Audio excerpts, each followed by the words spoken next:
নবী সাল্লাল্লাহু আলাইহি ওয়াসাল্লাম এশার নামাজ পড়েছেন। কিসের নামাজ? এশার নামাজ পড়ে কাবা ঘরের পাশে হাতিম আছে, কাবার হাতিম, হাতিমের উপর তিনি শুয়ে আছেন ডান কাত হয়ে। ডান কাতে শোয়া সুন্নাত। ডান কাতে শুয়ে আছেন, তন্দ্রা ভাব, পরিপূর্ণ ঘুম আসে নাই। নবীদের কিন্তু ঘুম নাই। নবীদের ঘুমটাও কিন্তু, নবীদের ঘুমের মধ্যে যা আসে আল্লাহর পক্ষ থেকে সেটা ওহী। নবীদের দেহ ঘুমায়, অন্তর কিন্তু ঘুমায় না, মনে রাখবেন। নবীদের কি ঘুমায় না? কলব, অন্তর কিন্তু ঘুমায় না, মনে রাখবেন। এবার তিনি শুয়ে আছেন, হঠাৎ দুইজন ফেরেশতা আসলেন। কয়জন ভাই? একজন জিবরাইল আলাইহিস সালাম, একজন মিকাইল আলাইহিস সালাম। এসে নবী সাল্লাল্লাহু আলাইহি ওয়াসাল্লামকে আস্তে করে জাগিয়ে দিলেন। জাগিয়ে নবী সাল্লাল্লাহু আলাইহি ওয়াসাল্লামকে হাত ধরে নিয়ে যাচ্ছেন কোথায়? পাশেই জমজম কুমের পাশে। পাশে জমজম কূপ আছে, দেখেছিলেন না? যারা হজ উমরা করে আসছেন হয়তো দেখতে পারবেন। এই জামজাম আগের মতো তো আর নাই, একটা আইডিয়া পাবেন আর কি। জামজাম কূপের পাশে নিয়ে গিয়ে নবী সাল্লাল্লাহু আলাইহি ওয়াসাল্লামকে আবার আস্তে করে শুয়ে দেওয়া। এই যে পুরো ঘটনাগুলো ঘটে যাচ্ছে না, এগুলো কিন্তু মুহূর্তে ঘটে যাচ্ছে। মানে এই পুরো বিশাল ঘটনা ঘটে যাওয়ার পর কলিজাটাকে বের করা হয়েছে। এই প্রথম ওপেন হার্ট সার্জারি নাম শুনেছেন কিনা? যে ওপেন হার্ট সার্জারি হচ্ছে। এবার এই কলিজাটাকে প্রথমে জমজমের পানি দিয়ে ধোয়া হয়েছে। কিসের পানি? জমজমের পানির মধ্যে শেফা আছে। যাদের অসুস্থতা আছে জমজমের পানিতে সূরা ফাতিহা ফু দিয়ে খাবেন, ইনশাআল্লাহ শেফা হয়ে যাবে। ইনশাআল্লাহ শেফা হবে। জমজমের পানিতে ধোয়ার পরে এর এই কলবটাকে, কলিজাটাকে ঈমান এবং হিকমতে পূর্ণ একটা পেয়ালা দিয়ে ধুয়ে দেওয়া হয়েছে। একটা পেয়ালার মধ্যে ঈমান নিয়ে আসা হয়েছিল এবং হিকমা, প্রজ্ঞা নিয়ে আসা হয়েছে। এটা রাখার পরে ঈমান প্রজ্ঞা দিয়ে ঢেলে এই পুরো জায়গাটা বন্ধ করে দেওয়া হয়েছে। কি রূপ কথা মনে হচ্ছে? আমরা যে নিঃশ্বাস নিচ্ছি এটাই কি আল্লাহর অলৌকিকত্ব না? এই যে হার্ট আমাদের পাম্প করতেছে, যখন আমরা ছোট বাচ্চা ছিলাম ওই সময় থেকে নিয়ে এখন পর্যন্ত পাম্প করছে। 1 সেকেন্ডের জন্য কি থেমে গিয়েছিল? এটাই তো অলৌকিকত্ব। যে আল্লাহ আমাদেরকে বাঁচায় রাখতে পারেন, সে আল্লাহর পক্ষে এগুলো করা কি অসম্ভব কিছু? আচ্ছা, এবার নবী সাল্লাল্লাহু আলাইহি ওয়াসাল্লামকে একটা বাহনের মধ্যে উঠানো হচ্ছে। বাহনটার নাম বোরাক। কি নাম? বোরাক। এবার বাহনটা হচ্ছে গাধার চেয়ে একটু বড়, খচ্চরের চেয়ে একটু ছোট এবং একটু লম্বা দেহের, সাদা রঙের। কি রঙের? এবার নবীজি এখানে উঠতে যাচ্ছেন, বাহনটা একটু ফাপড় নিল, একটু ভাব দেখালো। ভাব দেখানো বোঝেন কিনা? ওই যে আপনার গার্লফ্রেন্ড আপনার সাথে যা দেখায় আর কি। আছে তো গার্লফ্রেন্ড, না ভাই?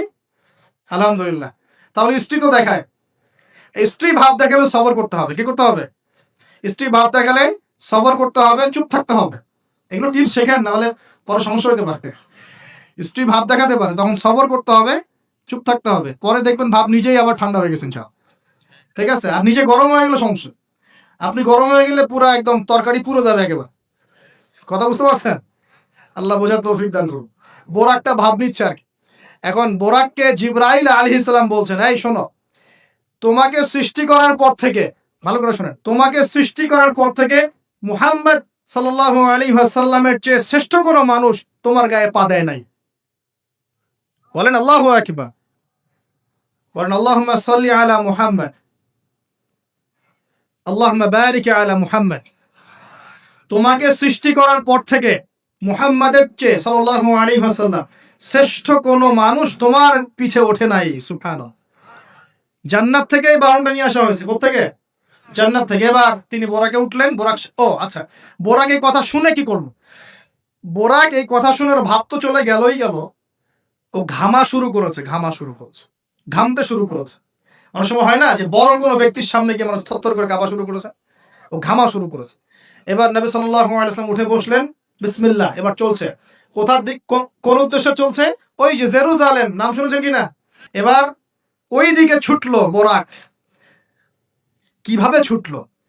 নবীজি বলছেন সাল্লাল্লাহু আলাইহি ওয়াসাল্লাম, আমাদের চোখের সীমা যতদূর পর্যন্ত যায়, বোরাকের একটা পাই ততদূর পর্যন্ত যাচ্ছে। কখনো সূর্যাস্ত দেখেন নাই? কতদূর পর্যন্ত তাকানো যায়? ওই যে সূর্য ডুবছে অতদূর পর্যন্ত বোরাকের একটা পা চলে যাচ্ছে। নিঃসন্দেহে আলোর বেগের চেয়ে বেশি বেগে যাচ্ছে। যদি যারা ফিজিক্স পড়ছেন, এই যে অ্যাস্ট্রোনমি নিয়ে পড়াশোনা করছেন, আপনারা তো জানেন আলোর বেগের চাইতেও যদি দ্রুতগামী কোনো বাহন আবিষ্কার করা যায় তাহলে সময়ের চেয়ে বেশি দূরে যাওয়া যাবে না? যাওয়া যাবে। বোরাকের গতি নিঃসন্দেহে আলোর গতির চেয়ে বেশি ছিল। এবার নবী সাল্লাল্লাহু আলাইহি ওয়াসাল্লাম বলছেন যে আমরা যখন বাইতুল মাকদাস বা ওই যে বাইতুল মাকদিস, ওই যে মসজিদুল আকসার ওখানে গেলাম, জিবরাইল আলাইহিস সালাম একটা পাথরের মধ্যে ফুটা করলেন, সেই পাথরের মধ্যে ফুটা করে বোরাকটাকে বেঁধে রাখলেন। আর এই পাথরের ফুটার মধ্যেই সমস্ত নবী রাসূল, এই পর্যন্ত যত নবী রাসূল এসেছেন, ওই ফুটার মধ্যেই তাদের বাহনকে বেঁধে রাখতেন। সুবহান। এবার নবীজি মসজিদে ঢুকলেন, ঢুকে দেখছেন একজন মানুষ নামাজ আদায় করছেন, একটু লম্বা গড়নের, ছিপছিপে দেহ, কিন্তু লম্বা, চুলগুলো কোঁকড়ানো কানের লতি পর্যন্ত। মনে থাকবে, চুলগুলো কোঁকড়ানো কি পর্যন্ত? তোমাদের মতো ছেলা নয় ডান বাম, কানের লতি পর্যন্ত চুল, ছিপছিপে দেহ, লম্বা, শানুয়া গোত্রের মতো। নবীজি বলছেন অনেকটা শানুয়া গোত্রের মানুষের মতো। শানুয়া গোত্র কারা একটু দেখে নিবা অনলাইনে। এখন নবী সাল্লাল্লাহু আলাইহি ওয়াসাল্লাম জিজ্ঞাসা করছেন উনি কে? জিবরাইল আলাইহিস সালাম বলছেন উনি হচ্ছেন নবী মূসা আলাইহিস সালাম। আল্লাহ বা কিভাবে এটা করলেন আল্লাহ ভালো জানেন, এটা আমরা ব্যাখ্যা করতে পারবো না। নবী মূসা আলাইহিস সালাম নামাজ পড়ছেন, আরেকজনকে দেখলেন তার গড়ন কিছুটা মাঝারি ধরনের, চুলগুলো হচ্ছে সিল্কি মানে স্ট্রেইট চুল, লম্বা এবং সোনালী রঙের। কি রঙের? সোনালী। এবং গায়ের কালারটা হচ্ছে সাদা এবং লালের মিশ্রণে গঠিত। নবীজি জিজ্ঞাসা করলেন উনি কে? তাকে বলা হচ্ছে উনি হচ্ছেন নবী ঈসা আলাইহিস সালাম। এবার নবী সাল্লাল্লাহু আলাইহি ওয়াসাল্লাম সমস্ত আম্বিয়া কেরামের সামনে চলে গেলেন এবং সমস্ত নবীদেরকে নিয়ে 2 রাকাত নামাজ পড়লেন। সুবহান। নবীদের ইমাম কে? আমাদের নবী কাদের ইমাম? নবীদের ইমাম। আর সেই নবীর সুন্নত পালন করতে আমাদের এত কষ্ট হয় না ভাই? লজ্জা লাগে? দাঁড়িয়ে রাখলে লজ্জা লাগে না? টাকনুর উপর কাপড় তুলে লজ্জা লাগে? আস্তাগফিরুল্লাহ, আল্লাহ আমাদেরকে মাফ করুক।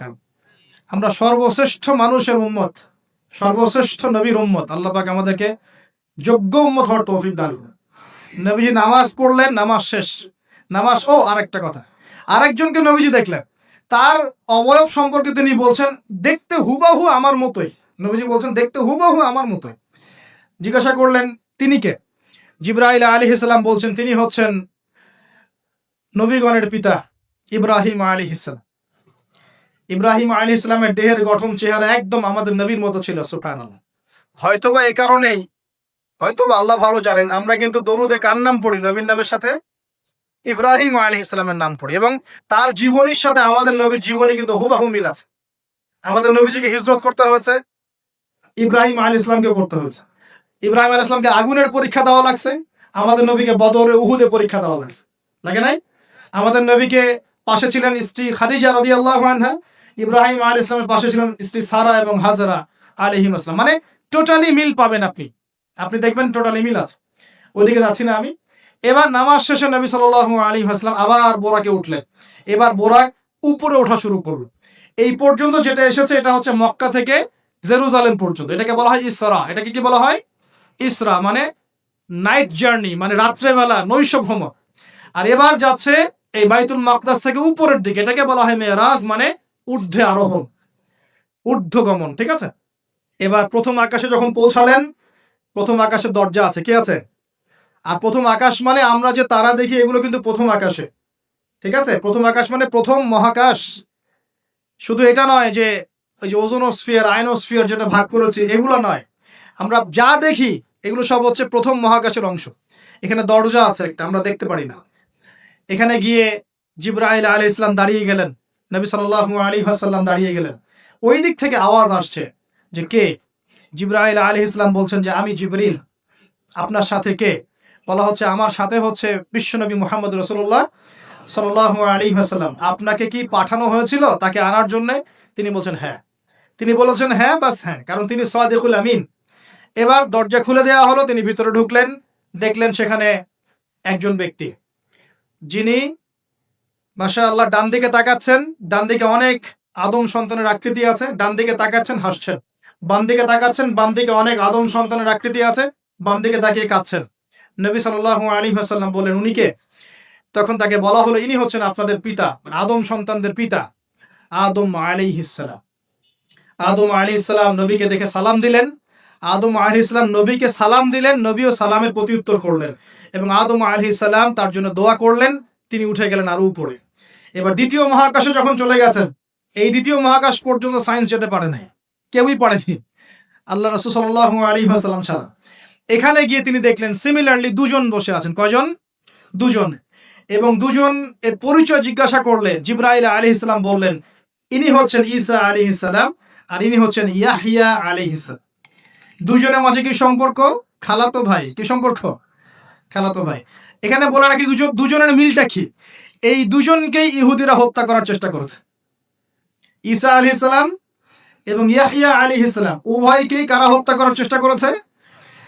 ইয়াহইয়া আলাইহিস সালামকে তো হত্যা করেই ফেলেছিল, আর ঈসা আলাইহিস সালামকে হত্যা করার চেষ্টা করেছিল, কিন্তু আল্লাহ পাক সেটা হতে দেন নাই। আল্লাহ পাক তাকে উঠিয়ে নিয়েছে। তিনি আবার আসবেন কিনা? কোথায় আসবেন? সিরিয়ায়। কেন আসবেন?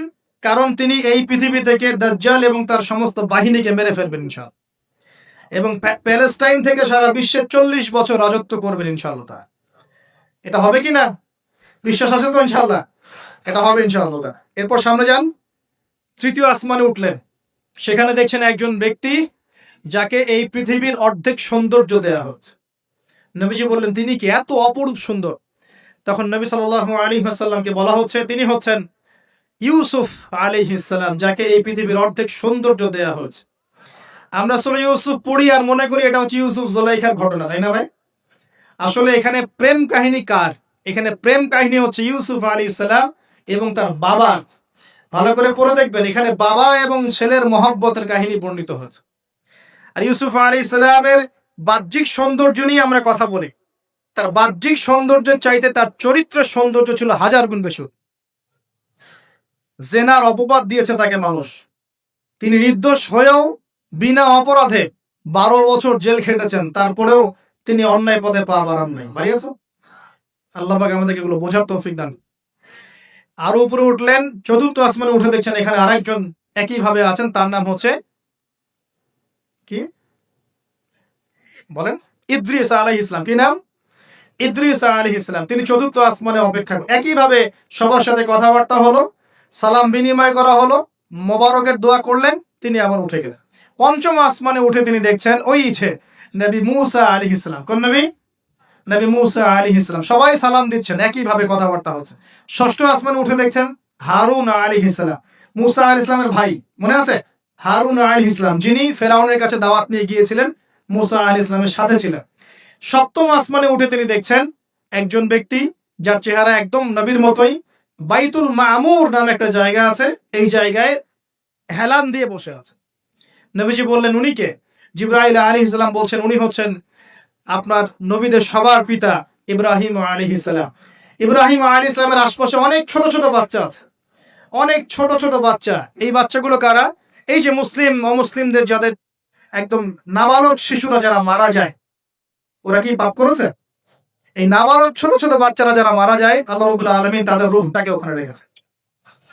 তারা ওখানে খেলছে, যখনই ওদের পিতা মাতার কথা মনে হয় দৌড় দিয়ে আসে ইব্রাহিম আলাইহিস সালামের কাছে। মনে রাখবেন, বাচ্চাদের সাথে কেন ইব্রাহিম আলাইহিস সালামকে রাখা হলো, এখানে একটা ব্যাখ্যা হতে পারে, আল্লাহু আ'লাম। শিশুদের সাথে থাকতে হলে শিশুর মতো মন থাকতে হয়। বাচ্চাদের সাথে কারা ভালোভাবে মিশতে পারে জানেন? যাদের মনটা বাচ্চাদের মতো, শিশুর মতো সরল হতে হয়। শিশুর মতো হতে হয়, সরল। যাদের মন শিশুর মতো সরল, এদের মনের মধ্যে কিন্তু হিংসা, বিদ্বেষ, রিয়া, অহংকার এগুলো থাকবে না। ইব্রাহিম আলাইহিস সালাম ওই শিশু কুরবানির পরীক্ষায় ফেলতে হয়েছিল না? আল্লাহ রাব্বুল আলামিন দেখেন তাকে বাচ্চাদের সাথে রেখে দিয়েছে। বাচ্চারা ওখানে খেলাধুলা করে, যখনই ওদের বাবার কথা মনে হয়, মায়ের কথা মনে হয়, দৌড় দিয়ে ইব্রাহিম আলাইহিস সালামের কাছে চলে আসে। তিনি আদর করে দেন, আবার চলে যায়। কি চমৎকার দৃশ্য! তিনি হেলান দিয়ে আছেন বাইতুল মামুরে, সালাম করলেন। সালাম করে নবীজিকে বললেন, হে নবী, আপনার উম্মতকে জানিয়ে দিয়েন, আমি আপনাদেরকে সেটা জানিয়ে দিচ্ছি। হে নবী, আপনার উম্মতকে জানিয়ে দিয়েন যে জান্নাত হচ্ছে একটা উর্বর জায়গা, জান্নাতের পানি হচ্ছে মিষ্টি, জান্নাতের মাটি খুব উর্বর, জান্নাতের অনেক জায়গা ফাঁকা পড়ে আছে। আপনার উম্মতকে জানিয়ে দিয়েন এই ফাঁকা জায়গাগুলোতে তারা যদি গাছ লাগাতে চায় তাহলে যেন পড়ে সুবহানাল্লাহ, আলহামদুলিল্লাহ, ওয়ালা ইলাহা ইল্লাল্লাহ, আল্লাহু আকবার, ওয়ালা হাওলা ওয়ালা কুওয়াতা ইল্লা বিল্লাহ। এই মেসেজটা কে দিয়েছেন? ইব্রাহিম আলাইহিস সালাম। এই যে বাইতুল মামুরে হেলান দিয়ে আছেন, এটা কি? নবীজি বলছেন এটা হচ্ছে ফেরেশতাদের ইবাদত করার জায়গা।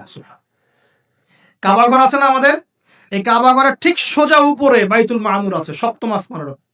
ফেরেশতারা কিভাবে ইবাদত করেন শোনেন। নবীজি বলছেন এই বাইতুল মামুরে প্রতি মুহূর্তে 70,000 ফেরেশতা তাওয়াফ করছে। সুবহান, ঠিক যেমন এখানে তাওয়াফ হচ্ছে 24 ঘন্টা, তাওয়াফ কি থেমে থাকে? তাওয়াফ থামে না। ঠিক ওইভাবে বাইতুল মামুরে তাওয়াফ থেমে থাকছে না। বাইতুল মামুরে ফেরেশতারা তাওয়াফ করছেন 70,000 ফেরেশতা একই সাথে।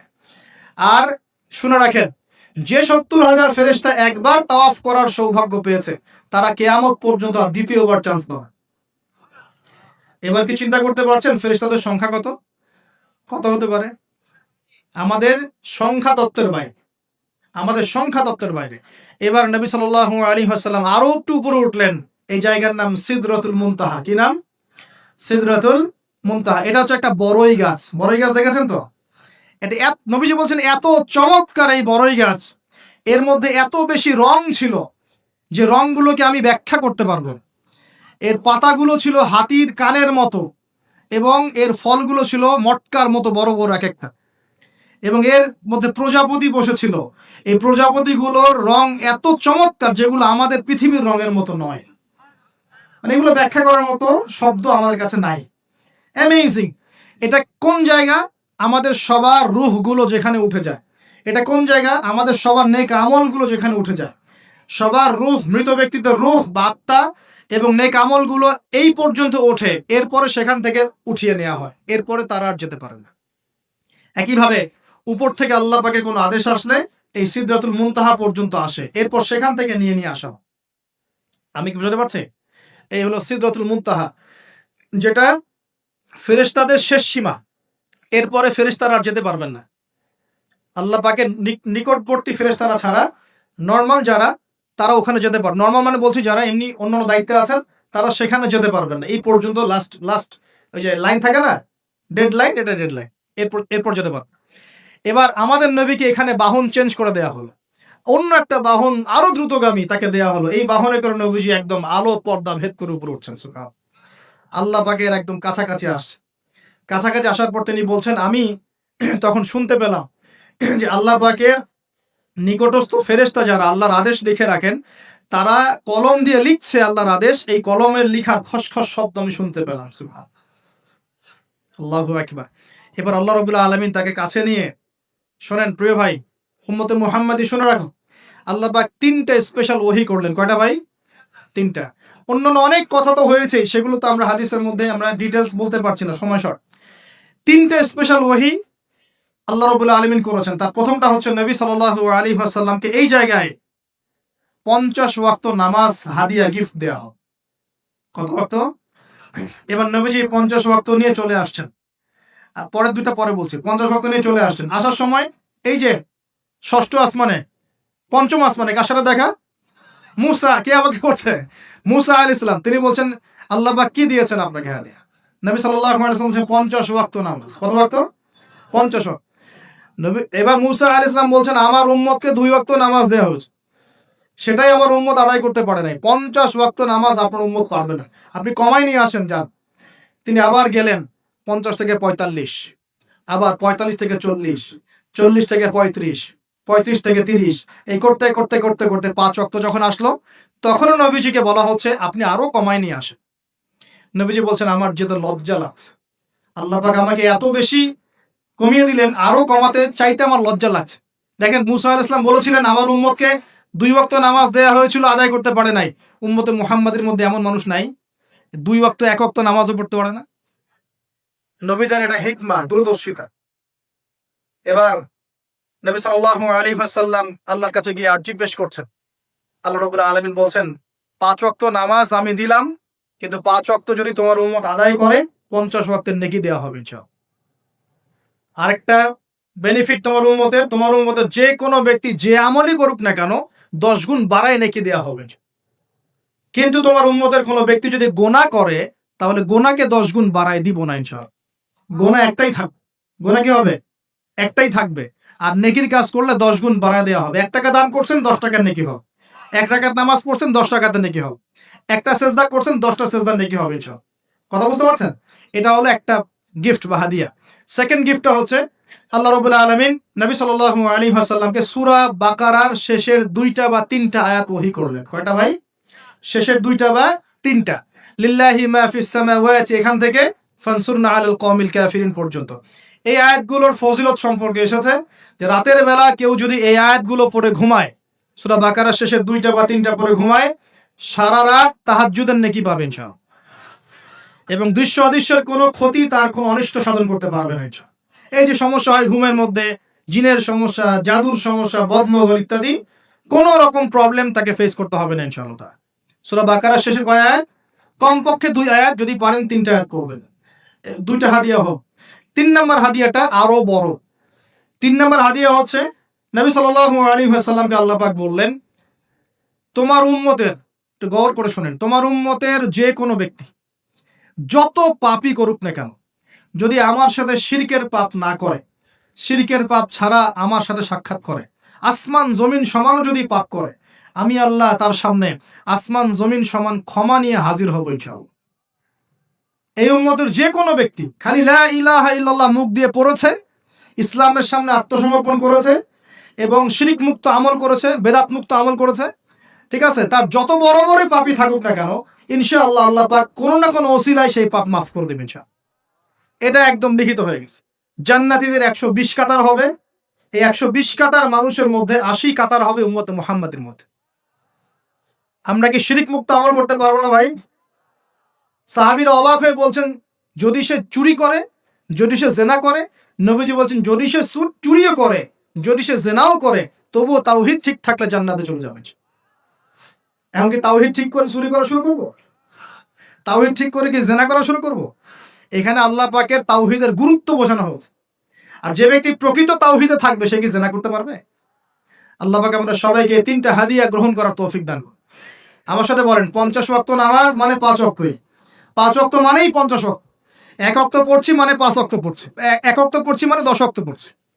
1 ওয়াক্ত পড়ছি মানে 10 ওয়াক্ত পড়ছি। আমরা কিন্তু 50 ওয়াক্তের নেকিই পাচ্ছি ইনশাআল্লাহ। আমরা সবাই 5 ওয়াক্ত নামাজের হেফাজত করতে পারবো তো ইনশাআল্লাহ? আল্লাহ পাক তৌফিক এনায়েত করুন, আমিন। আমরা কি সূরা বাকারার শেষের আয়াতগুলো মুখস্থ করতে পারবো ইনশাআল্লাহ? প্রত্যেক রাতে আমল করবো তো ইনশাআল্লাহ? আর শিরক মুক্ত আমল করার চেষ্টা করবো ইনশাআল্লাহ। একটা বই পড়বেন, কিতাবুত তাওহীদ, শিরক সম্পর্কে জানতে পারবেন ইনশাআল্লাহ। আল্লাহ পাক তৌফিক দান করবেন। এবার নবীজি আসছেন, একটু শেষের দিকে মনোযোগ দেন, মনোযোগ হারান না, আর কিছু কথা বাকি আছে। নবীজি এবার আসছেন, আসার সময় তাকে জান্নাত জাহান্নাম দেখানো হয়েছে। কি দেখানো হয়েছে? জান্নাত এবং জাহান্নাম। নবীজি বলছেন, আমি জান্নাতকে দেখলাম। বিশৃঙ্খলা করেন না, আমি জান্নাতকে দেখলাম। জান্নাতকে দেখলাম, জান্নাতকে ঘিরে রাখা হয়েছে কষ্ট, ক্লেশ, এগুলো দিয়ে। মানে জান্নাতটা ঘেরা আছে কষ্ট দিয়ে, মানে জান্নাতে যেতে হলে কষ্ট করতে হবে। ঠিক আছে, ফজরের নামাজ উঠতে কষ্ট হয় না? সুদ ছেড়ে দেবো, এটা কষ্ট লাগতেছে না? কষ্ট হবে। আল্লাহর পথে চলতে হলে কিন্তু কষ্ট হবে। মানুষ ভালো মন্দ বলবে, অনেক সমস্যা। জান্নাতকে ঘেরা হয়েছে কষ্ট দিয়ে, আর জাহান্নামকে ঘেরা হয়েছে প্রবৃত্তির দাসত্ব দিয়ে। মন যাচাই তাই করার নাম প্রবৃত্তি। মন চাচ্ছে মদ খাইলেন, মন চাচ্ছে জেনা করলেন, মন চাচ্ছে সুদ খাইলেন, মানে মন যাচাই তা দিয়ে জাহান্নামকে ঘেরা হয়েছে। এবার নবীজি বলছেন, জাহান্নামে আমি উকি মেরে দেখেছি, জাহান্নামে দেখেছি বেশিরভাগ অধিবাসী, জাহান্নামের বেশিরভাগ মানুষ হচ্ছে উম্মতে মুহাম্মাদের নারী জাতি। বলেন নাউজুবিল্লাহ। এই নারী জাতি মানে আমার বোন, আপনার মা, আপনার স্ত্রী, আমার বোন, আমার মা, আমার স্ত্রী, আমাদেরই তো। নারী কি আমাদের বাইরে? কেন তারা জাহান্নামে যাবে? নবীজি বলছেন কয়েকটা কারণ। 1, তারা বেশি বেশি লানত এবং অভিশাপ করে। 1, 2, তারা এমন কিছু কাপড় পরে শেষ জামানায় বাইরে ঘুরবে, যে কাপড়গুলো পরেও তারা নগ্ন থাকবে, অর্থাৎ বেপরদামির কারণে। 3, তারা বুক পিঠ চাপড়ায়, প্রলাপ বিলাপ করে, এটা একটা কারণ। 4, তারা স্বামীর সাথে কখনো কখনো কুফরি করে। কেমন? স্বামী সারা জীবন যদি তাদের ভরণ পোষণ ভালোবাসা দিয়ে যায়, কোনো একদিন যদি কোনো সমস্যা সৃষ্টি হয়, বলবে যে সারা জীবন তোমার কাছে কিছুই পাইলাম না। এই সবকিছুর ঊর্ধ্বে একটা কারণ আছে। এই সবকিছুর ঊর্ধ্বে একটা কারণ আছে, সেটা হলো, শোনেন, তাদের উদ্ধত মস্তকটা আল্লাহ পাকের বিধানের সামনে সহজে অবনত হতে পারে না, চায় না। এগুলো কিন্তু সব মেয়েদের জন্য নয়, উম্মতে মুহাম্মাদির একটা অংশের মেয়েদের জন্য আল্লাহর নবী এইসব কথা বলেছেন। আবার এমনও মেয়ে আছে, শোনেন, এমনও মেয়ে আছে যারা ঈমান আমল টিকে রাখার জন্য না, এমনও মেয়ে আছে, এমনও বহু দিনী বোন, দিনী মেয়ে আছে আমাদের সমাজে, যারা ঈমান আমল ধরে রাখতে চায়, পরিবার তাকে রাখতে দেয় না। ফেরাউনের ঘরে থেকেও একজন মেয়ে জান্নাতে গিয়েছে, গিয়েছে কিনা?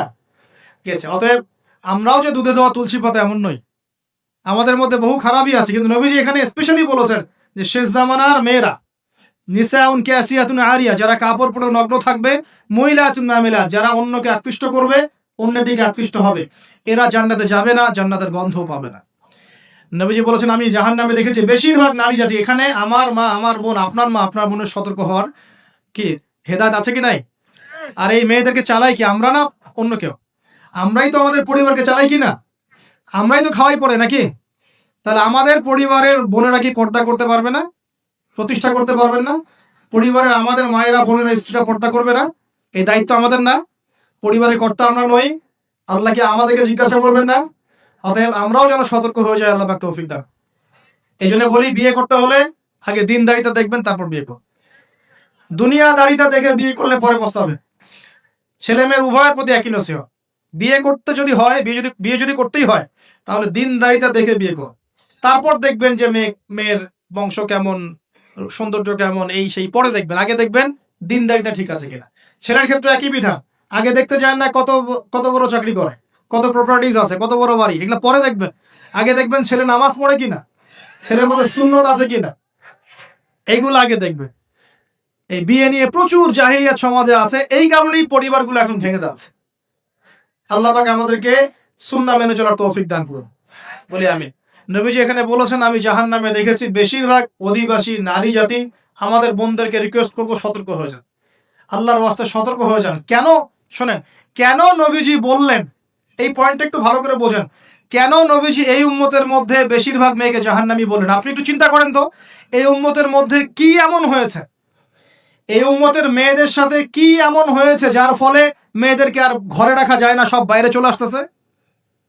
কি হয়েছে এই উম্মতের মেয়েদের সাথে? এই প্রবলেম তো আগে 200-500 বছর আগে ছিল না। 500 বছর আগে আপনি কি কোনো মেয়েকে দেখেছেন আমাদের মেয়েদের মতো বেপর্দায় সারা রাস্তাঘাট, গ্রামগঞ্জ, একদম অফিস আদালত বাজার ঘাট সব ঘুরে বেড়াচ্ছে? দেখেছেন 500 বছর আগে, 300 বছর আগে, 200 বছর আগে? লাস্ট সমসাময়িক সময়ে কি এমন হলো যে মেয়েদেরকে আর ঘরে রাখা যায় না? আমি একটা শব্দ বলে দেই, বাসায় গিয়ে রিসার্চ করবে, সব বলে দিব না। লাস্ট 100-200-300 বছরে একটা মুভমেন্ট, একটা আদর্শ ছড়িয়ে পড়েছে বিশ্বের বুকে, তার নাম হলো ফেমিনিস্ট রেভলিউশন। মনে থাকবে, ফেমিনিস্ট রেভলিউশন। এটা নিয়ে ঘাটাঘাটি করেন, বুঝতে পারবেন কেন জাহান্নামের বেশিরভাগ অধিবাসী জাহান্নামে যাবে, নারীরা কেন জাহান্নামে যাবে বেশি বেশি। এই মুভমেন্টটা নিয়ে পড়াশোনা করলেই বুঝতে পারবো। আল্লাহ পাক আমাদেরকে বোঝার তৌফিক দান করুন, অন্তরের চোখ খোলার তৌফিক দান করুন। নবীজি আরো বলছেন আমি জাহান্নামে গেলাম, জাহান্নাম আমাকে দেখানো হলো, এবং সেখানে আমি একজন ফেরেশতাকে দেখলাম। কি দেখলাম? এই ফেরেশতা আমাকে দেখে হাসে নাই। সবাই মনোযোগ দেন, মেরাজের রাতের সবাই নবী সাল্লাল্লাহু আলাইহি ওয়াসাল্লামের সাথে হাসি মুখে সাক্ষাৎ করেছেন এই ফেরেশতা বাদ দিয়ে। নবীজি বললেন জিবরাইল আলাইহিস সালামকে, সে এত গম্ভীর কেন, তার চেহারা হাসি নাই কেন? জিবরাইল আলাইহিস সালাম বলছেন যখন থেকে আল্লাহ পাক তাকে জাহান্নামের দায়িত্ব দিয়েছেন, যেদিন থেকে আল্লাহ পাক এই ফেরেশতাকে জাহান্নামের দায়িত্ব দিয়েছেন, ওই দিন থেকে তার চেহারার হাসি চলে গেছে। আর কিছু বলতে হবে? কেন হাসি চলে গেল? খুশিতে? জাহান্নামে আল্লাহ পাকের আযাব এবং এই আযাবের দায়িত্ব পালন করতে গিয়ে তার চেহারা থেকে হাসি চলে গেছে। নাউযুবিল্লাহ। নবীজি জানালেন তার নাম হচ্ছে মালিক। কি নাম? মালিক। আমরা দোয়া করি আমরা যেন তার সাক্ষাৎ না পাই, আমরা দোয়া করি আমরা যেন তার সাক্ষাৎ না পাই, আমিন। এবার নবী সাল্লাল্লাহু আলাইহি ওয়াসাল্লাম আসছেন, আসার সময় সুঘ্রাণ পাচ্ছেন, সুঘ্রাণ। ও একটা কথা বলি নাই, জান্নাতে তিনি যখন দেখলেন, সেখানে দেখলেন যে এখানে বেশিরভাগ অধিবাসী হচ্ছে এই উম্মতের গরিব মানুষরা। এই উম্মতে কারা?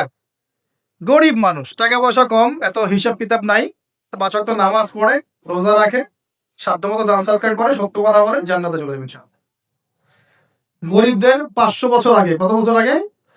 তার মানে এই উম্মতের যদি কেউ গরিব হয়ে থাকি আমরা, কষ্টের কিছু আছে? ইনশাআল্লাহ কষ্টের কিছু নাই। তারপর নবীজি আসছেন, তিনি বলছেন যে আমি একটা মিষ্টি জান্নাতি সুঘ্রাণ পেলাম। আমি জিজ্ঞাসা করলাম এটা কোত্থেকে আসছে? তখন জিবরাইল আলাইহিস সালাম বললেন এই ঘ্রাণ আসছে ফেরাউনের মেয়ের চুল আঁচড়ে দিত একজন দাসী।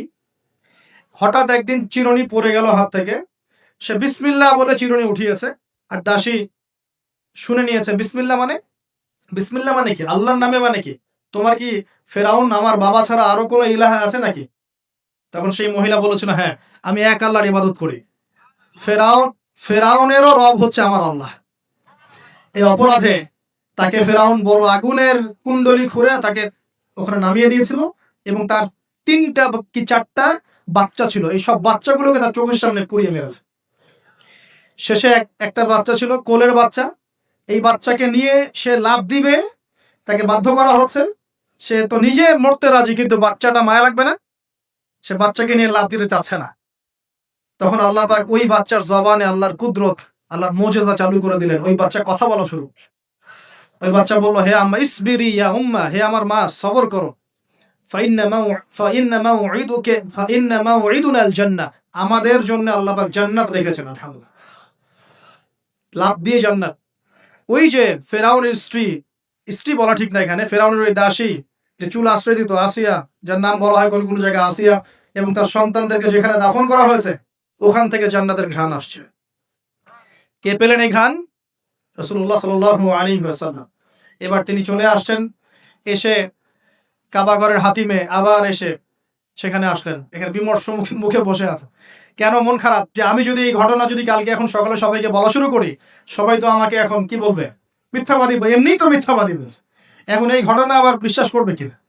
এখন সকালবেলা আবু জাহেল আসছে, আইসা বলছে যে কি নতুন কিছু ঘটনা ঘটছে নাকি, নতুন কোনো ঘটনা আছে নাকি, টিটকারি করলো আগে। রাসূল সাল্লাল্লাহু আলাইহি ওয়াসাল্লাম বলছেন, আমি গতকালকে আকসা গিয়েছি। এখন আবু জাহেল বলছে, ও আচ্ছা, চমৎকার, আকসায় গিয়েছিল, তাই নাকি, আর কি করেছো? তো যে আমি এই ঘটনা ঘটেছে আমার সাথে। তখন সবাইকে সে ঢোল পিটায় নিয়ে আসলো, আরে আসো আসো, মুহাম্মদ কি বলে শোনো, দেখো কি বলে, তো পাগল হয়ে গেছে। নাউজুবিল্লাহ। বলছে আকসায় গিয়েছিল, বলো তো আকসায় কি কি আছে? সুবহানাল্লাহ, আল্লাহ রাব্বুল আলামিন, এখন যেমন ভিডিও দেখি না আমরা, এইভাবে আল্লাহ রাব্বুল আলামিন মসজিদুল আকসাকে নবীর সামনে তুলে ধরলেন সামনে। এবং নবী সাল্লাল্লাহু আলাইহি ওয়াসাল্লাম দেখে দেখে বলছেন, আকসায় কয়টা দরজা আছে, কয়টা জানলা আছে, পূর্ব দিকে কি আছে, পশ্চিম দিকে কি আছে, সিঁড়ি কয়টা, সব বলে দিলেন। মাশাআল্লাহ। এরপর আবু বকর সিদ্দিকের সামনে একজন কাফের গিয়ে বলছে, জানো মুহাম্মদ কি বলেছে? মুহাম্মদ এই কথা। আবু বকর সিদ্দিক তখন বলছেন যে আমি তো এর চাইতেও কঠিন কথা বিশ্বাস করি। আমি তো বিশ্বাস করি যে নবী সাল্লাল্লাহু আলাইহি ওয়াসাল্লামের কাছে আসমান থেকে আল্লাহর ওহী আসে, আর মেরাজের রাতটার এমন কি, আমি তো বিশ্বাস করি আল্লাহ তার সাথে কথা বলেন, আল্লাহ পাকের কথা তার কাছে আছে, আল্লাহর কালাম তার কাছে আছে। ওই দিন থেকে নবী সাল্লাল্লাহু আলাইহি ওয়াসাল্লামের এই সাহাবীর নাম হয়ে গেল আবু বকর সিদ্দিক। এখন এর মাঝখানে আর কয়েকটা কথা হয়েছে, আমাদের নবী পরে হাদিসে জানিয়েছেন, এগুলো বলে শেষ করছে। নবীজি বলছেন, আমি যখন মেরাজের রাতে গিয়েছি, আমাকে আল্লাহ পাক কিছু আযাব দেখিয়েছেন। কি দেখেছেন ভাই? আমরা দোয়া করি আল্লাহ পাক এই আযাবগুলো থেকে আমাদেরকে বাঁচান, এবং যে পাপের কারণে এই আযাব হয় সে পাপ থেকে আমাদেরকে বাঁচান। বলেন আমিন। আর একটা কথা বলে রাখি, যেহেতু নবীকে এই আযাবগুলো দেখানো হয়েছে, অন্য কোনো নবীকে কিন্তু দেখানো হয়নি। কাকে দেখানো হয়েছে? আমাদের নবীকে। তার মানে এই পাপগুলো এবং এই আযাব আমাদের উম্মতের মধ্যেই বেশি থাকবে। বুঝতে পারছেন না মনে হয়? এই আযাব এবং পাপগুলো কি অন্য কোনো নবীকে দেখানো হয়েছে? আমাদের নবীকে দেখানোর কারণ কি? কারণ আপনার উম্মতের মধ্যে এই পাপগুলো ছড়াবে বেশি, এবং আপনার উম্মতের একটা অংশ এই আযাবগুলো ভোগ করবে। কি আযাব? নবীজি যাচ্ছেন, দেখছেন, যুবকরা শুনো ভালো করো, নবীজি দেখছেন একটা চুলা, কি ভাই, তন্দুর রুটি দেখেছেন যে চুলায় রান্না করে, ঠিক ওই রকম শব্দই হাদিসে এসেছে, তান্দুর। এই চুলা, এমন চুলা যার মাথাটা হচ্ছে সরু, নিচের দিকটা মোটা, নিচে আগুন জ্বলছে, ভিতরে কিছু মানুষ আছে, নিচ থেকে আগুনের দাবদাহ আসছে। যখনই আগুন আসছে জাহান্নামের, তখন তারা ধাউ ধাউ করে উপরে উঠছে, আবার যখন আগুন নেমে যায় তখন তারা নিচে নেমে যায়। নবীজি মর্মান্তিক দৃশ্য দেখে বললেন যে এরা কারা, যাদেরকে এমন আযাব দেওয়া হচ্ছে? জিবরাইল আলাইহিস সালাম বললেন, যুবক ভাই শোনেন ভালো করে, জিবরাইল আলাইহিস সালাম বললেন, এরা হচ্ছে আপনার উম্মতের সেই সব ব্যক্তি যারা বিবাহ বহির্ভূত জিনা করেছেন। এই পাপটা মারাত্মক। আল্লাহ পাক আমাদের সবাইকে পাপ থেকে ফিরে আসার তৌফিক দান করুন। এবং এই পাপ যদি করে থাকেন, হতাশ হবেন না, তওবা করে আজকেই ফিরে আসবেন। তওবা করলে আল্লাহ পাক যে কোনো পাপ মাফ করে দিবেন ইনশাআল্লাহ। যে কোনো পাপ, তওবা খাস করতে হবে, কোনোদিন এই পাপে লিপ্ত হওয়া যাবে। এই যে গত 3-4 দিন আগে একটা দিবস চলে গেল না, লক্ষ লক্ষ কোটি কোটি যুবক যুবতী পাপ করেছে, করে নাই? আর আমরা উস্কে দিয়েছিলাম, কাছে আসার গল্প, অমুক তমুক, হাবি যাবি, কত কথা। আর এদের স্লোগানগুলো এত চটকদার, খুব মজা লাগে, খুব মজা, মুখরোচক ভাবে উপস্থাপন কর। আল্লাহ পাকের কাছে আসার গল্প করা যায় না, রাসূলের কাছে আসার গল্প করা যায় না। আসলে এখনকার মিডিয়াগুলো এতটাই নির্লজ্জ হয়ে গেছে। কেন বলছি শোনেন, ইসলামের সাথে শত্রুতা তো আছেই, কোনোদিনও আল্লাহর কাছে আত্মসমর্পণ করা লাগে এমন কোনো ওয়ার্ডও বলবে না। টাইটেল দিবে ভূমিকম্পের কাছে মানুষ কত অসহায়, টাইটেল দিয়েছে। প্রাকৃতিক বিপর্যয়ের সামনে মানুষ কত অসহায়, প্রকৃতির কাছে মানুষ কত অসহায়, এসব টাইটেল দিয়ে ভিডিও দিচ্ছে। ওই যে ভূমিকম্প ইস্যুতে একটা বারও বললো না যে এই আল্লাহ পাকের কাছে, আল্লাহর শক্তির সামনে মানুষ কত অসহায়। ওই শব্দ ব্যবহার করা যাবে না। ওই শব্দ ব্যবহার করলে আপনি মৌলবাদী হয়ে যাবেন। যে প্রকৃতিটা কি, প্রকৃতি কে, প্রকৃতি কাকে বলে, কত প্রকার, প্রকৃতির স্রষ্টা কে, প্রকৃতি কে নিয়ন্ত্রণ করছে? ভূমিকম্পের কোনো ক্ষমতা আছে না? ভূমিকম্প যে দেয় তার ক্ষমতা আছে। এই সাগরের কোনো ক্ষমতা আছে? সাগরে যে জলোচ্ছ্বাস দেয় তার ক্ষমতা আছে। এই মাটিটাকে স্থির কে রেখেছে? এখন আমরা তো এখনো মহাবিশ্বে ঘুরছি না? এই যে ওয়াজ করছি যখন আমরা, এখনো পৃথিবীটা ঘুরছে। আমরা কি বুঝতে পারছি কে পৃথিবীকে স্থির রাখলো? কেউ বলবে না যে আল্লাহর আযাবের সামনে মানুষ কত অসহায়। হ্যাঁ, বলবে প্রকৃতির সামনে মানুষ কত অসহায়, ভূমিকম্পের সামনে মানুষ কত অসহায়। মানে এমন এমন চটকদার কিছু শব্দ দিবে, এই শব্দগুলো আপনাকে চিনিয়ে দিবে যে কারা আল্লাহর বাহিনী, কারা আল্লাহর দুশমনের বাহিনীর মধ্যে আছে। তো এখানে যুবকদেরকে উৎসাহিত করা হয়েছে না জেনার জন্য। আর নবী সাল্লাল্লাহু আলাইহি ওয়াসাল্লামকে কেন দেখানো হলো? কারণ তার উম্মতের মধ্যে জেনার পাপ ছড়িয়ে পড়বে বেশি। কিসের মধ্যে? চুলার মধ্যে শাস্তি দেওয়া হচ্ছে, চুলায় শাস্তি দেওয়া হচ্ছে।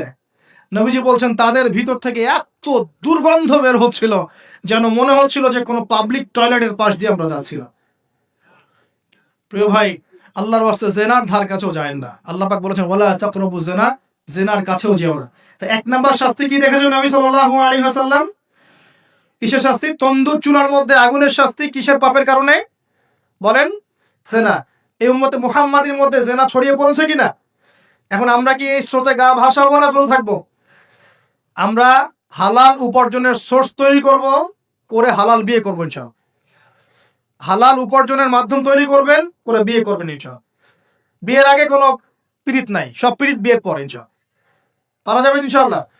আচ্ছা, এবার সামনে যাই। নবী সাল্লাল্লাহু আলাইহি ওয়াসাল্লাম সামনে গেলেন, গিয়ে দেখলেন, এবার দেখলেন কিছু মানুষ বসে আছে, সামনে আছে টাটকা তরতাজা গোশত, একদম ধোঁয়া উঠতেছে, একদম মনে করেন ওই কালা ভুনার মতো। আর পাশে রাখা আছে পচা, নোংরা, আবর্জনাময় গোশত। এই মানুষগুলো ভালো গোশত খাচ্ছে না, এই মানুষগুলো পচা গোশতগুলোই খাচ্ছে, দুর্গন্ধযুক্ত। নবীজি বলেন এরা কারা? নবী সাল্লাল্লাহু আলাইহি ওয়াসাল্লামকে বলা হচ্ছে এরা আপনার উম্মতের সেই সব ব্যক্তি যারা বিবাহিত, ভালো করে শোনেন, এরা আপনার উম্মতের সেই সব ব্যক্তি যারা বিবাহ বহির্ভূত সম্পর্ক করেছে। মানে বিয়ে করার পরেও, বাসায় স্ত্রী থাকার পরেও বাইরে জেনা করেছে, বাসায় স্বামী থাকার পরেও বাইরে জেনা করেছে। এখন আমাকে বলেন তো, উম্মতে মুহাম্মাদের মধ্যে সমকালীন সময় এই ফিতনাটা ছড়িয়ে পড়ে নাই? পরকীয়া ছড়িয়ে পড়ে নাই? এটা হলো পরকীয়ার স্পেশাল শাস্তি। কারণ পবিত্র হালাল ফ্রেশ জিনিস ওদের ঘরে ছিল, খাইতে ভালো লাগে না, ওদের নোংরা পচা জিনিস খেতে ভালো লেগেছে। আল্লাহ পাক কিয়ামতের মাঠেও ওই এবং বারজাখের জীবনেও ওই একই শাস্তি দিবেন ইনশাআল্লাহ। আর এখন তো মিডিয়ার মধ্য দিয়ে এই যে বিভিন্ন সিরিয়ালস, নাটক, হাবি জাবি, এগুলোর মধ্য দিয়ে এটাকে উস্কে দেওয়া হচ্ছে, এটাকে অ্যাভেলেবেল করে ফেলা হচ্ছে। আর যারা বড় বড় শহরে থাকে, এগুলো তো ফিতনা আরো বেশি। আল্লাহ পাক আমাদের মা বোনদেরকে বোঝার তৌফিক দান করুন, আর আমাদের ভাইদেরকেও বোঝার তৌফিক দান করুন। আমাদের সবাইকে আল্লাহ পাক পরকীয়ার মতো নোংরা পাপ থেকে হেফাজত করুন, বিবাহ বহির্ভূত সম্পর্ক থেকে হেফাজত করুন। আরো সামনে যান। নবীজি দেখলেন এবার একটা রক্তের নদী। কিসের নদী ভাই? প্রশ্ন করব কেন রক্তের নদী? উত্তর দিতে হবে। ওই রক্তের নদীতে আল্লাহ পাক কিছু মানুষকে রেখেছে, ফেরেশতারা পাথর দিয়ে তাদের মাথা ফাটিয়ে দিচ্ছে, পাথর ছিটকে অন্য জায়গায় চলে যাচ্ছে, পাথর নিয়ে আসার মুহূর্তের মধ্যেই মাথা আবার জোড়া লেগে যাচ্ছে, আবার পাথর দিয়ে মাথা ফাটিয়ে দেওয়া হচ্ছে, আবার পাথর ছিটকে চলে যাচ্ছে। নবীজি জিজ্ঞাসা করলেন এরা কারা যাদেরকে শাস্তি দেওয়া হচ্ছে? নবী সাল্লাল্লাহু আলাইহি ওয়াসাল্লামকে জিবরাইল আলাইহিস সালাম বললেন এরা আপনার উম্মতের সেই সব ব্যক্তি যারা সুদখোর ছিল। কি ছিল? এখন বলেন রক্তের নদী কেন? বলেন, উত্তরটা দেখি, কে বলতে পারবেন? বিসমিল্লাহ।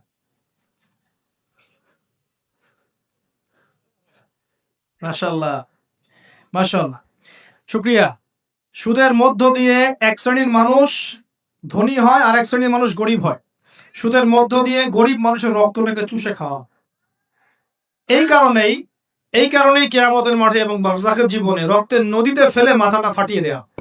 মাথা কেন ফাটানো হবে? এই মাথা দিয়ে শয়তানি বুদ্ধিটা বের করেছিল যে ইন্নামাল বাইউ মিসলুর রিবা, সুদ হচ্ছে ব্যবসার মতোই। এই শয়তানি কোত্থেকে বের হইছে? এই মাথা থেকে। এই কোন মাথা ফাটাই দেওয়া। আল্লাহ পাকের শাস্তি খুব নিপুণ। আমি একটু চিন্তা করার চেষ্টা করেছিলাম আজকে কেন এই শাস্তিগুলো এইভাবে আসবে। আল্লাহু আ'লাম বিসওয়াব, আল্লাহ ভালো জানেন, তবে আমাদের কাছে এটা মনে হয়। এরপর সামনে যান। এই এই পাপের কারণেই আরো কিছু মানুষকে শাস্তি পেতে দেখা গেছে। নবীজি দেখেছেন আরো এক শ্রেণীর মানুষ যাদের পেটটা ফুলে আছে। প্রাসাদ দেখেছেন, অট্টালিকা, অট্টালিকার মতো পেটটা ফুলে আছে, ভিতরে সাপ কিলবিল করছে। না না না না না, নবীজিকে জিজ্ঞেস করলেন এরা কারা? এই এই হাদিসেও আছে এরা ছিল আপনার উম্মতের সুদখোর ব্যক্তিরা, পেটের ভেতর সাপ কিলবিল করছে। আর একটা জায়গায় তিনটা দেখা গেছে সুদখোরের শাস্তি। কয়টা ভাই? তিনটা। একটা দেখলাম রক্তের নদীতে মাথা ফাটানো, আরেকটা হচ্ছে পেটের মধ্যে সাপ কিলবিল করছে, আরেকটা হচ্ছে দেখলেন কিছু মানুষ পানিতে হামাগুড়ি দিচ্ছে এবং পাথর খাচ্ছে। কি খাচ্ছে ভাই? পাথর। এবং এই পাথরটা ভিতরে যাচ্ছে, গিয়ে পিছনের রাস্তা দিয়ে বের হয়ে যাচ্ছে। নবীজি বলেন এরা কারা? একই উত্তর দিলেন জিবরাইল আলাইহিস সালাম, এরা হচ্ছে আপনার উম্মতের সুদখোর ব্যক্তিরা। সুদের এই তিনটা শাস্তি স্পেশাল দেখা গেছে। কেন আল্লাহ ভালো জানেন, আমরা সব ব্যাখ্যা করতে পারবো। নবীজি আরো সামনে এগিয়ে গেলেন, তাকে দেখানো হলো এবার এক শ্রেণীর ব্যক্তি, হাতগুলো নখগুলো তামার মতো লম্বা, তামার নখ, লম্বা লম্বা নখ। দেখেছেন কোন কোন মুভির মধ্যে দেখা গেছে, ছবির মধ্যে তামার লম্বা লম্বা। হ্যাঁ, তো এই নখগুলো দিয়ে তারা চোখ এবং গাল আঁচড়াচ্ছে, কোনো কোনো ক্ষেত্রে বুক আঁচড়াচ্ছে এবং ওই গোশতগুলো খাচ্ছে। নবী জিজ্ঞাসা করলেন এরা কারা? নবীজিকে বলা হচ্ছে এরা আপনার উম্মতের সেই সব ব্যক্তি যারা বেশি বেশি গীবত করত এবং অন্যের নামে মিথ্যা অপবাদ ছড়াত। আর সতর্ক করে দেই, এই পাপটা কিন্তু এখন ছেলে মেয়ে সব সমাজে বেশি হয়। কি আলেম জালেম সব সমাজে বেশি হয়। কোন কোন ক্ষেত্রে ওয়াজ মাহফিলের প্যান্ডেলগুলোর মধ্যে বসে বসে মানুষের গীবত করা হয়েছে। এবং অনলাইনের ফেসবুক আর ইউটিউবের যে কন্টেন্টের যুগগুলো চলছে, এখানে কারণ থাক না থাক মানুষের গীবত প্রচুর হচ্ছে। কোনো কারণে হোক অকারণে হোক, সতর্ক হয়ে যাবেন। আপনার দ্বারা আমার দ্বারা যদি কারো গীবত হয়, তামার নখ দিয়ে গাল আশ্রাতে হবে কিয়ামতের মাঠে। আল্লাহ পাক বাঁচা কেমন হেফাজত করুন আমি। এবং এই পাপের আরেকটা শাস্তি দেখা হয়েছে, ওই যে নিজের ভাইয়ের গোশত ছিঁড়ে ছিঁড়ে খাচ্ছে, এই শাস্তিও নবী সাল্লাল্লাহু আলাইহি ওয়াসাল্লাম দেখেছেন গীবতের কারণে। আরো সামনে গেলেন, দেখলেন এক শ্রেণীর মানুষকে আগুন খাওয়ানো হচ্ছে এবং আগুনগুলো পিছনের রাস্তা দিয়ে বের হয়ে যাচ্ছে। জিজ্ঞাসা করা হলো তারা কারা? নবীজিকে বলা হচ্ছে এরা আপনার উম্মতের সেই সব ব্যক্তি যারা এতিমের মাল ভক্ষণ করত। এতিমের মাল অন্যায়ভাবে ভক্ষণ করে খেয়ে ফেল আছে কি নাই সমাজের মধ্যে? নবীজি আরো সামনে গেলেন, দেখলেন এক শ্রেণীর মানুষ কাঁধে অনেক বোঝাগুলো হালকা করার বদৌলতে উল্টা তারা বোঝা হালকা না করে আরো কিছু বোঝা ঘাড়ে নিচ্ছে। লাকড়ির বোঝা ঘাড়ে নিয়ে পথ চলার চেষ্টা করছে, কিন্তু পথ চলতে পারছে না। নবীজি বলেন এরা তো অদ্ভুত, এরা তো চাইলে বোঝা হালকা করে চলতে পারত, বোঝা আরো নিয়ে চলছে কেন? নবীজিকে বলা হচ্ছে এরা আপনার উম্মতের সেই সব ব্যক্তি যারা দায়িত্ব যতটুকু নিয়েছিল অতটুকু তো পালন করতে পারতোই না, আরো দায়িত্ব চেয়ে নিত মানুষের কাছে। দায়িত্ব চেয়ে নেওয়ার সংস্কৃতি চলছে না এখন। যোগ্যতা থাক আর না থাক, মানুষ দায়িত্ব চাচ্ছে না। দায়িত্ব না দিলে লাভ করে। যোগ্যতা থাক না থাক, মানুষকে দায়িত্ব চেয়ে নিচ্ছে কিনা। দায়িত্ব নেওয়াটা বড় কথা নয়, পালন করাটা বড় কথা। না করতে পারলে এই শাস্তি ভোগ করতে হবে। আল্লাহ পাক আমাদের সবাইকে হেফাজত করুন আমিন। এবার সামনে গেলেন, দেখলেন এবার তো মুশকিল। সামনে গিয়ে দেখলেন এক শ্রেণীর মানুষ, কয়েকটা মানুষ না, এক শ্রেণীর মানুষ যাদের জিহ্বাগুলোকে, ঠোঁট আর জিহ্বাগুলোকে আগুনের কেচি দিয়ে কেটে ফেলা হচ্ছে। নবীজি বললেন এরা কারা? রাসূল সাল্লাল্লাহু আলাইহি ওয়াসাল্লামকে বলা হচ্ছে এরা আপনার উম্মতের সেই সব ব্যক্তি যারা ছিল ওয়াইজ বক্তা, আলেম ওয়াইজ বক্তা, যারা মানুষের সামনে দ্বীনের কথা বলতো কিন্তু নিজেরাই সেই দ্বীনের প্রতি আমল করত। আল্লাহ রাব্বুল আলামিন আমাকে এবং আপনাদের সবাইকে এই মর্মান্তিক শাস্তি থেকে বাঁচান। যা বলবো তার উপর আমল করার তৌফিক দান করুন, যা জানবো তার উপর আমল করার তৌফিক দান করুন। যা বলি আমল করি না সেটা প্রয়োজনে বলার দরকার নাই, যেটা আমল করি না সেটা প্রয়োজনে বলার দরকার নাই। আল্লাহ পাক আমাদেরকে রাসূলের সুন্নাহ মাফিক দাওয়াতি কাজ করার তৌফিক দান এবং এই শ্রেণীর বক্তার অন্তর্ভুক্ত হওয়া থেকে আল্লাহ পাক আমাদেরকে বাঁচান। এইভাবে তিনি আরো বেশ কিছু শাস্তি দেখলেন, তারপর তাকে ফিরিয়ে আনা হলো। এই মেরাজের ঘটনা এভাবে শেষ হলো। এখন এই পুরো মেরাজের ঘটনা আমরা যা শিখলাম, রাসূলুল্লাহ সাল্লাল্লাহু আলাইহি ওয়াসাল্লামের এই মেরাজ উম্মতে মুহাম্মাদের জন্য খাস কিনা, আমাদের জন্য খাস কিনা? এরকম ঘটনা কি বিশ্বে আর কোথাও ঘটেছে? এই পুরো হিস্ট্রির মধ্যে কি এরকম ঘটনা কখনো ঘটেছে? অন্য কোন নবীর সাথে ঘটেছে? অন্য কোনো উম্মতের সাক্ষী আছে? আমরা সাক্ষী আছি, আমাদের নবীর সাথে ঘটেছে। আমাদের নবীর ক্ষেত্রে জীবনে এই বিস্ময়কর ঘটনা একবার ঘটেছে। আল্লাহ পাক কি কোনো নবীকে তার কাছে নিয়ে ওহী করেছেন? আসুন এই মেরাজে যে বিষয়গুলো আমরা শিখলাম, আমরা সবাই এর উপর আমল করার চেষ্টা করি। আল্লাহ পাক তৌফিক দান। প্রথম কথা, 5 ওয়াক্ত নামাজ হাদিয়া এসেছে, ছাড়বো কি ইনশাআল্লাহ? আল্লাহ পাক সবাইকে 5 ওয়াক্ত নামাজ পড়ার তৌফিক এনায়েত করুন, বলি আমিন। 2 নাম্বার, সূরা বাকারার যে শেষের আয়াতগুলো সেগুলো আমল করবো তো ইনশাআল্লাহ? আল্লাহ তৌফিক এনায়েত করুন, বলি আমিন। তৃতীয়ত হচ্ছে, শিরকের পাপে লিপ্ত না হলেই জান্নাতে যাবো ইনশাআল্লাহ। শিরকের পাপে লিপ্ত হবেন কখনো? আল্লাহ পাক শিরক কি কেন বোঝার তৌফিক দান করুন, শিরক মুক্ত আমল করার তৌফিক দান করুন। যে শাস্তিগুলো দেখে এসেছেন নবী সাল্লাল্লাহু আলাইহি ওয়াসাল্লাম, আমাদের মা বোনদেরকে কি বেপরদায় রাখবো? ফ্যামিনিস্ট রেভলিউশনে ধোকায় পড়বো? আমরা কি জান্নাতে যাওয়ার জন্য একটু কষ্ট করতে পারবো না? ইনশাআল্লাহ। আর জাহান্নাম ঘেরা আছে প্রবৃত্তি দিয়ে, প্রবৃত্তির দাসত্ব করব? সুদ কি খাবো? আমরা কি এতিমের মাল ভক্ষণ করব? জেনার পাপে লিপ্ত হব? আমরা কি সুদের পাপে লিপ্ত হব? আমরা কি মৃত ভাইয়ের গোশত খাওয়ার পাপ করব? আমরা কি এমন বক্তা হব যে কথা বলে কিন্তু আমল করে না? আমরা কি দায়িত্ব পালন করতে পারি না এমন দায়িত্ব ঘাড়ে নিব? আল্লাহ পাক আমাদেরকে সবাইকে মেরাজের রাতে নবী সাল্লাল্লাহু আলাইহি ওয়াসাল্লাম যে মর্মান্তিক আযাব গজবগুলো দেখে এসেছেন, এগুলো চেনার, বোঝার এবং এগুলো থেকে দূরে থাকার তৌফিক দান করুন, বলি আমিন। এই পাপগুলো থেকে আমাদের সবাইকে দূরে থাকার তৌফিক দান করুন, বলি আমিন। এবং নবী সাল্লাল্লাহু আলাইহি ওয়াসাল্লাম যে 3টা স্পেশাল হাদিয়া নিয়ে এসেছেন, এই 3টা দাঁতের মাড়ি দিয়ে আঁকড়ে ধরার তৌফিক দান করুন, বলি আমিন। আকুলু কাওলি হাযা আস্তাগফিরুল্লাহ লি ওয়া লাকুম ওয়া লিসাইরিল মুসলিমিন।